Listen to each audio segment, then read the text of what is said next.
আমার খুব পছন্দের একটা হাদিস। আল্লাহর কাছে দোয়া করে আল্লাহ পাক যেন আমাকে এবং আপনাদের সবাইকে হাদিসটার উপর আমল করার তৌফিক দান করেন এবং এই হাদিসটা প্রচার করার তৌফিক দান করেন। সহিহ মুসলিমের 9 নম্বর হাদিস আর মিশকাতুল মাসাবিহ যে বইটা আছে এই বইটার 2 নম্বর হাদিস। হাদিসটার নাম হচ্ছে হাদিসে জিবরিল। হাদিসে জিবরিল বা জিব্রাইল যেটা আপনারা বলেন। রাসূলুল্লাহ সাল্লাল্লাহু আলাইহি ওয়াসাল্লাম, আমরা নবীর নাম শুনলে দরুদ পড়ব, তিনি একদিন মসজিদে ঠিক এভাবে বসেছিলেন আর তার আশপাশে সাহাবায়ে কেরাম রাদিয়াল্লাহু আনহু এভাবে ঘিরে ধরেছিলেন। এমত অবস্থায় মসজিদে একজন ব্যক্তি প্রবেশ করলেন। আমি অল্প করে বলছি, শর্ট করে বলছি, অনেক লম্বা হাদিসটা। এমত অবস্থায় একজন ব্যক্তি মসজিদে প্রবেশ করলেন। প্রবেশ করে একদম নবী সাল্লাল্লাহু আলাইহি ওয়াসাল্লামের হাঁটুর সাথে হাঁটু লাগিয়ে দিয়ে বসলেন। তাহলে কিভাবে বসলেন? তাশাহুদ আত্তাহিয়াতুর সময় আমরা যেমন করে বসি ঠিক এইভাবে বসলেন, নবী সাল্লাল্লাহু আলাইহি ওয়াসাল্লামের হাঁটুর সাথে হাঁটু লাগিয়ে দিয়ে, এবং নিজের 2 হাত আল্লাহ রাসূলের 2 উরুর উপরে রাখলেন। টিচার আর ওস্তাদের বসার আদবটা বুঝতে পারছেন? অবশ্য উনি বসে বলেন নাই রাসূল সাল্লাল্লাহু আলাইহি ওয়াসাল্লাম একটু তাকান, একটা ছবি তুলি, উনি এটা বলেননি। উনি গিয়ে বসলেন। আপনি গেলে কি করতেন?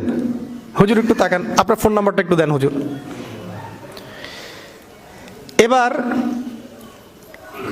তাকে প্রশ্ন করছেন, ওই ব্যক্তি রাসূলুল্লাহ সাল্লাল্লাহু আলাইহি ওয়াসাল্লামকে প্রশ্ন করছেন, ইয়া মুহাম্মদ, বলছেন ইয়া মুহাম্মদ, হে মুহাম্মদ সাল্লাল্লাহু আলাইহি ওয়াসাল্লাম, আখবিরনি আনিল ইসলাম, আখবিরনি আনিল ইসলাম, আমাকে ইসলাম সম্পর্কে বলুন।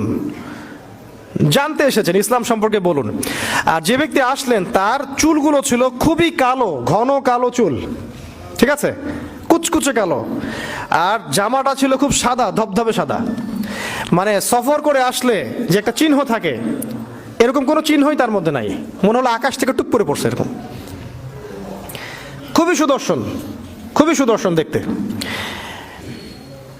নবী সাল্লাল্লাহু আলাইহি ওয়াসাল্লাম বলছেন, উত্তর দিচ্ছেন যে আল ইসলাম, ইসলাম হচ্ছে, ইসলাম ধর্মটা হচ্ছে ইসলাম ধর্মটা হচ্ছে ওয়া আন তাশহাদা আল্লা ইলাহা ইল্লাল্লাহ ওয়া আন্না মুহাম্মাদান আবদুহু ওয়া রাসূলুহু।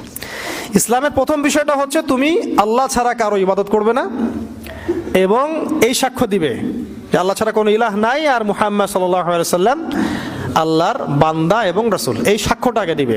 মানে কি? মানে হচ্ছে তুমি আল্লাহর সাথে শিরিক করতে পারবে না, আল্লাহর তাওহীদের উপর থাকতে হবে আর রাসূলুল্লাহ সাল্লাল্লাহু আলাইহি ওয়াসাল্লামের সুন্নাহর উপরে থাকতে হবে। এই হচ্ছে লা ইলাহা ইল্লাল্লাহ মুহাম্মাদুর রাসূলুল্লাহর সংক্ষিপ্ত কথা আর কি। আর কি আছে? ওয়ান তুকিমাস সালাহ, এবং তুমি সালাত কায়েম করবে, দৈনিক 5 ওয়াক্ত নামাজ আদায় করবে। 3 নাম্বার ওয়ান তুতিয়াজ যাকাত, এবং যাকাত তুমি প্রদান করবে। নিসাব পরিমাণ সম্পদ থাকলে প্রতি বছর যাকাত প্রদান করবে। ওয়া তাসুম রমাদান, এবং রমাদান মাসে তুমি রোজা রাখবে, সাওম পালন করবে। এবং যদি সামর্থ্য থাকে তাহলে তুমি আল্লাহর বাইতুল্লাহ হজ করতে যাবে।